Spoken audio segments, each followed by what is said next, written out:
Welcome to the ANEW Insight Podcast, empowering and inspiring your journey to optimal health. Hosted by Dr. Supatra Tovar, clinical psychologist, registered dietitian, fitness expert, and author of Deprogram Diet Culture. Rethink your relationship with food, heal your mind, and live a diet-free life. I follow my guests' journey to optimal health, providing you with the keys to unlock your own wellness path. Tune in and evolve with us. Hello and welcome to the ANEW Insight Podcast. I am Dr. Supatra Tovar, and I am thrilled to have speaker, author, and Normalize the Conversation podcaster Francesca Reicherter with us today. Francesca, welcome. Hi, thank you so much for having me. Yay. I'm so excited. I was on Francesca's podcast and we decided to do a pod swap. She is incredible. And I want the world, if you don't already know about her, to know about her. She's incredible. So I'm going to read a little bit about Francesca and then we'll get right into our questions.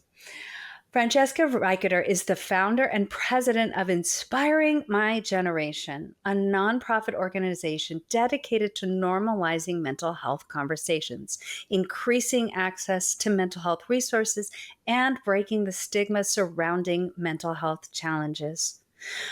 Francesca has become a powerful advocate, speaker, and author in the mental health space. In 2021, Francesca published You Are Not Alone, the workbook, as a guide to help the reader build a coping toolbox. In 2022, she published I Am, an interactive workbook to help the reader build the tools necessary to advocate for their mental health. And How Are You? An interactive guide to checking in with your mental health. In 2023, she published Self-Care as a guide to help the reader implement self-care practices that work for their needs and lifestyle. Francesca was contracted by the Peer Support Coalition of Florida to turn these workbooks into 3 workshops that began in 2023 and continue through 2024. Through her work, she empowers individuals to find their voice, seek support, and prioritize their well-being. Francesca's initiatives include Encourage Me notebooks, mental health awareness events, and an educational podcast, like I mentioned, called Normalize the Conversation, all designed to provide hope, tools, and understanding for those struggling with their mental health. On top of that, she is in school and almost ready to become an MFT. She is somebody who really does it all, but with grace and compassion and empathy. Francesca, welcome. Thank you so much for that amazing introduction. I really appreciate how amazing you just made me sound. Well, it's you that is completely amazing. I would think for someone at such a young age to have these accomplishments is just really mind-blowing. I know that it comes out of a darker place, and I know that this inspired this journey, and that I think is such an important thing to talk about. What actually inspired you to create Inspiring My Generation, and why is mental health advocacy so personal to you? Oh, you know what's so funny? I started it originally as a blog when I was 12. I was really struggling with these, what I call big emotions. And I had these days where I was really great, but for the most part, I was struggling to get out of bed. All of a sudden have these episodes where my heart started racing and I felt like I couldn't catch my breath, where I would hide underneath my bed trying to just escape from the world, or hide underneath my stuffed animals in the closet just crying. And that age, people would say, grow up, get over it, big girls don't cry, all those things we like to say to kids. And that wasn't helping me. I couldn't just not cry. I don't know why I was crying. I couldn't put it into words. I couldn't make it stop. I just felt so defeated all the time.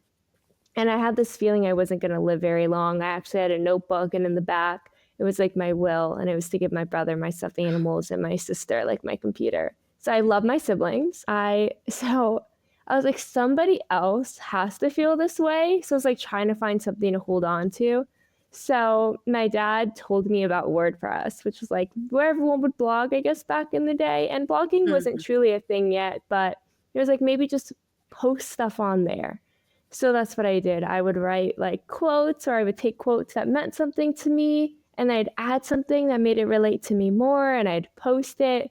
And I just wanted someone around my age to be like, oh, I feel that way too. So I called it Inspiring My Generation, hoping to inspire my peers to talk about it and just not feel so alone in it.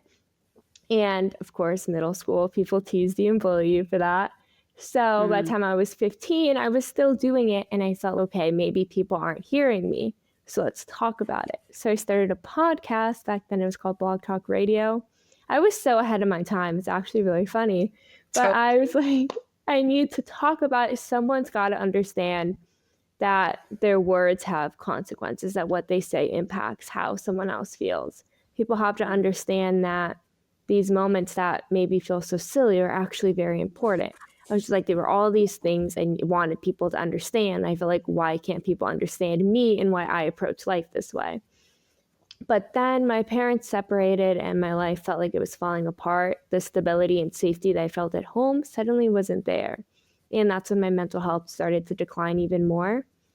I was really lucky though. I had my grandparents and my aunt and uncle who were my whole world. And my aunt and uncle had picked me up for family movie nights and game nights and just made me feel so supported. And then my grandparents, if I wasn't with my aunt and uncle, I was with my grandparents. They were my whole world. My grandfather, when I went to college, would FaceTime me 3 times a day, every morning for a cup of coffee, every day after class, on my walk back to my dorm, and every night for dinner. So Aw. these people really made me feel like I was important and I mattered. So I go to college and I'm still struggling to feel like I'm worthy of being alive, feeling like I'm good enough. So I heard someone did college in 3 years, decided I was going to do it in 2.5. And yeah, no. So I didn't sleep. I didn't cope. I didn't take care of myself. I didn't do anything I needed to do. I was starving myself. I was just not in a place I needed to be in. And I graduated in 2.5 years. Oh my But God. the idea that life was going to be all better by then was not the case. I was feeling even worse. And 3 weeks before I was about to walk the stage, my grandparents got into a car accident. I lost my grandfather on impact, almost lost my grandmother. Thankfully, she survived, but I slept in a hospital chair next to her for 10 days and Oh I my would not leave her goodness. side. So I didn't really sleep or eat, grieve, cope, anything I needed to do. So I just started to get worse. And Christmas Eve rolled around about a month later, and it was a family holiday, and it was supposed to be a day where I would snuggle with my grandparents in bed and we'd wake up in the morning and watch The Grinch and drink hot chocolate or cappuccinos. That was like how I associated Christmas Eve, and suddenly that wasn't going to be a thing anymore. And it all hit me. I attempted to end my life for the first time on Christmas Eve. My uncle Mm. really helped me through that time and promised we were going to get through it together. But he passed through suicide back 27 days later. And Oh my goodness. so that really shattered my heart, because someone who talked to me, who promised we'd get through this together, he was feeling what I was feeling, but he didn't tell me. And I felt like I Oh my. should have saved him. So I moved in with my aunt and younger cousins, tried to take care of them, didn't sleep, didn't eat, didn't cope, true to my nature. And that didn't end well. So I ended up in a psych ward after 2 more attempts. And I realized how many other people needed a conversation. Like 12-year-old me just needed someone to validate her. Well, all these people needed someone to validate them, someone to make them feel like they weren't alone. They needed access to resources, therapy that worked for them, medication that worked for them. They needed something. And it felt like nothing was working with them, everything was working against them. So I made a point to learn everyone's name and their story, why they were there. And I learned how so many people just end up in the system because you go to a psych ward and sometimes you lose your job. You lose your job, you lose your insurance. The bills are so high. The option is your family doesn't feel the same way about you after that sometimes because of the stigma. So many people end up either on the street or in the psych ward. And that made me so angry because the problems were so clear, and yet it felt like nothing was being done, at least in my Yeah. perspective at 20 years old. So I decided to take that blog and podcast I had done and started as a nonprofit. So that's the name, Inspiring My Generation. And hopefully do anything that I could to make more conversations available, to make more resources available, to start these conversations younger, to make sure people know that they matter and they're not alone. Because if I had felt that way, I know I wouldn't have ended up in that place. So I wanted Yes. to do that for others. Do you feel like that helped you heal, or did you also have a therapist that you were able to lean on? It's incredible. I think it's just incredible that you can take so much pain and turn it into so much good. And that had to have been difficult, coming and just pulling Yeah. yourself out of this depression. What resources did you tap into while you were doing all of this? Yeah, I was really lucky. So I did neurofeedback therapy in the beginning where I would do neurofeedback therapy 4 days a week for 10 weeks. And then on the other day, I would do psychotherapy. So I talked to someone. And Good. then on top of that, one of my uncles would actually pick me up and take me to the gym. And I would go to the gym a couple times a day just to keep myself busy. So everyone Mhm. was pitching in to make sure that Francesca wasn't alone and wasn't feeling like there was nothing to do other than hurt herself. So I will say I Wow. had an amazing support system. I read a lot of books, anything I could do to keep myself busy. Therapy was a big thing learning. I think neurofeedback therapy was really great because I learned how to calm my breath, and that wasn't Yes. something I needed to learn at 12 when I felt like I couldn't catch my breath. But I finally Mhm. got to learn how to do that, which was really great. And being able to recognize those racing thoughts and how they were impacting my body. Mm. And then just another thing that I did and that I still do because I still have my days is I started coloring cards for myself. And it was these messages of, you're not alone, you're enough, it's going to get better, I believe in you. I'd write my favorite poems on them and quotes. And then one day, actually, I had 100 in front of me and sent them to the psych ward I was in. Now we've sent out 21,000 cards.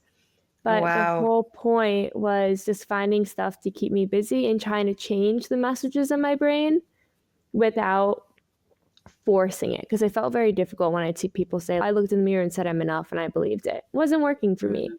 But giving Mhm. myself cards that I could read of messages when I'm feeling like I'm not enough, of something kind I said to myself, or when I'm feeling like I'm alone, that I'm not alone. Yes. That helped me a lot.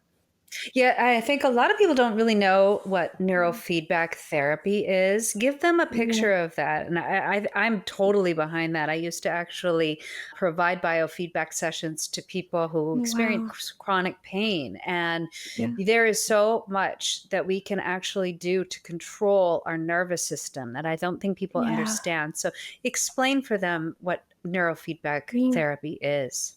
Yeah, so neurofeedback therapy I thought was amazing. So they put a bunch of wires on my head, which felt very scary in the beginning, but it actually Mhm. wasn't. So they put the wires on my head and they put a breathing belt around my waist and then they put like a heart monitor on my finger and I would actually watch a movie. And whenever my racing thoughts would get really bad and my breathing wasn't staying on track, my heart rate was going up, the movie would either freeze or get smaller. So if I wanted to finish Bride Wars, I had to be able to learn to control my breath. So Wow, that's cool. yeah, and on the screen, like on the bottom, it would be this little line, and that would have the breathing pattern. So it actually helped me learn how to do it, and I had a guide to follow along with, which was really nice. It Mhm. wasn't like, just take deep breaths. It was, here, let's do it together with the computer screen or the TV monitor. And I got to watch movies that I liked, which was really great. So it forced me to Awesome. want to learn so I could finish the movies. I love that. And I think people really feel like, especially when they have like panic attacks, that it's completely out of their control. But really, I think the one of the main takeaways of biofeedback and neurofeedback is your attention to your breath is actually what can really, calm you down in that moment and regulate you and bring you back to the present. So I'm so glad that you received that kind of therapy.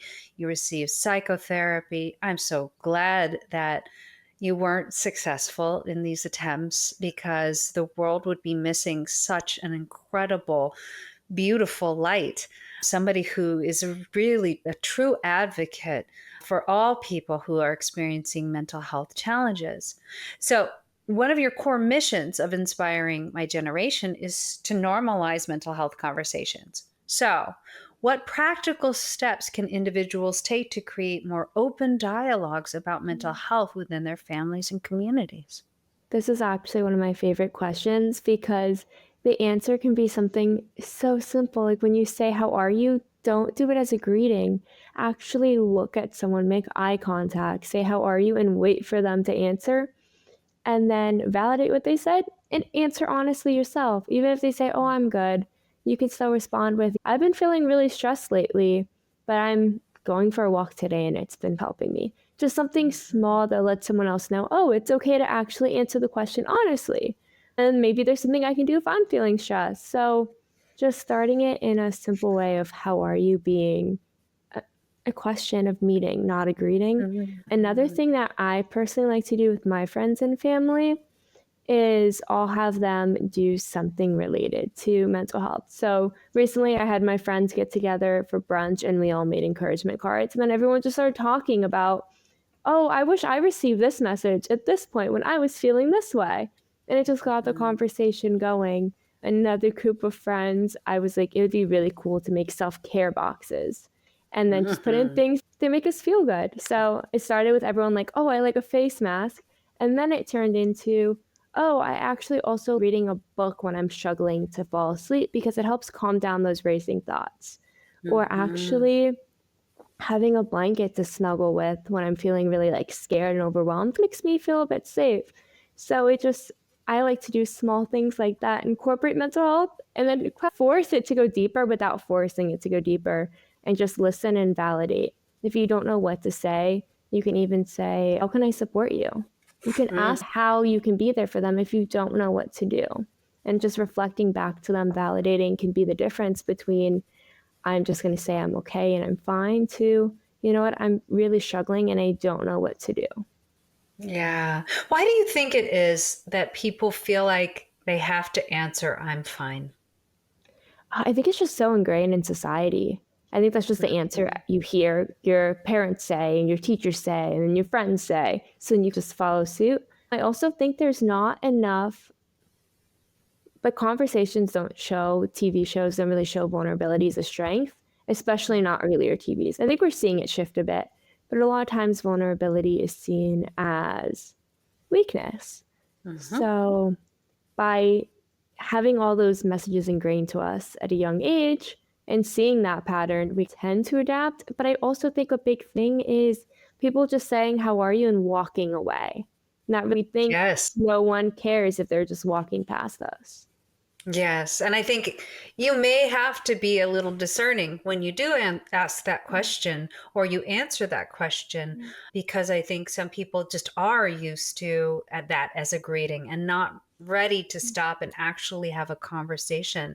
So I think being discerning, I think, is really important when you do choose to answer that honestly. I think Yeah. it takes vulnerability. It takes trusting that person's going to hold space for you, and that can be scary. Well, tell me about this. Tell me about your Encourage Me notebooks, as well as your interactive workbooks, and they help people process their emotions and their thoughts. How do they work, and why are they so effective? Yeah. So I'd say I grew up not having conversations about mental health. I grew up not having any tools and resources. No one talked to me about what to do if I felt sad. Everyone was just like, we'll get over it. Mhm. No one explained what anxiety was to me or panic. So I would end up in the hospital swearing I was having a heart attack when I really needed to learn how to do deep breathing exercises. There were so many things that I didn't know that I needed to learn. So I started just creating these tools for myself and then turning them into workbooks and then creating these kind of cards that you could open up and you could even fill in a message for yourself. You could fill in a message to send to someone else, or you could just make one, send it to me to deliver to the psych ward, or keep it for yourself. So, really trying to create these moments of encouragement. And then also these workbooks that had tools that lets people know that there's something they can do and not having to figure it out. Because what if we learned when I'm feeling sad, something that helps me feel a little bit better is turning on this certain TV show. For me, I love Friends. It just makes me laugh. So sometimes just putting on Friends when I'm feeling really sad can just be a way to start laughing until I have a friend to talk to about it. Or if I'm feeling really jealous and I'm comparing myself to everyone online, doing some gratitude practices might actually help me feel a little more grounded in who I am and what I have going for me instead of seeing only what other people have going for them. So what if we just learn these small things that we could do to get through when these big emotions happen, or reframing negative thoughts? My big thing is I can't go when someone says think positive. It's very frustrating for me because my brain doesn't do that. I can have positive thoughts, but I can't think positive all the time. But one thing I can do is take negative thoughts and rewrite them to encouragement. So instead of feeling like I'm being discouraged and feeling like I'm not good enough and everything's hopeless, I can feel like, okay, there's hope for tomorrow. Okay, it can get better. Okay, I'm actually doing good enough and I'm just on my way, figuring it out as I go. So I could do encouragement. I didn't have to always be just negative thoughts, but I couldn't think positive like everyone else was telling me to. And not knowing where to find support. I didn't know what kind of support was available to me. I didn't know that actually maybe the only thing I need right now is information. So let me call up some different therapists. Let me call up medical providers. Let me call my insurance company and see who's available to me. Let me look up a podcast like this that I can get some information from. Or maybe I need physical support with a hug. Or maybe I need to learn coping skills, or I need someone to validate me. There's all these different types of support that's available based on what I need, and I can actually figure out what I need and then even put it into words to tell someone else. So I started creating these guides so that the things that I'm learning, so whatever I'm learning that year is the workbook that you're getting next year, which I think I is really love cool as well. this. I love this. And it's not, I do agree that I think a lot of people look at positive thinking and they roll their eyes because they're like, how is that going to really help? But what you're actually advocating for is expanding the mindset. It's not about narrowing it down and only thinking a certain way. It's about opening up different ways that you can view things. And it may have a more positive spin to it, but it's not like just saying something that's a blanket statement that you can't even grasp onto or believe in the moment when you're feeling terrible. But you can take little incremental steps that help to lift you away from that depression or that anxiety. And I think that is so helpful and so realistic for people. Yeah. So let's actually talk about the importance of early intervention and accessibility. I think this is something that you speak often about, but there are many systemic barriers. What do you think needs to be addressed to improve this early intervention and accessibility? Yeah, well, one thing that always comes to mind is insurance parity. To begin with, a lot of insurances don't want to cover treatment, and that tends to be more reactive to begin with. And a lot of times they require diagnosis to cover anything, and it may only be limited services. So I'd like to see definitely more work with our insurance companies to support mental health treatment and preventative mental health treatment by just being able to work on figuring out who I am, who I want to be, how to learn stress management techniques, resiliency skills. But I also think our schools is a perfect place to be starting these conversations. We take PE, physical health. What if we just added an hour a week or even an hour once a month where we're talking a bit about mental health too, because they do go side by side. So I think that there's a lot of things that seem so small that are so big, just like insurance companies needing to work with us, schools needing to offer prevention, even in doctors' offices. A lot of times they have that iPad. I remember getting the iPad. It was like, are you going to kill yourself? And then I'd put my mom sitting next to me and I'm like, nope. Are you feeling depressed or anxious? Nope.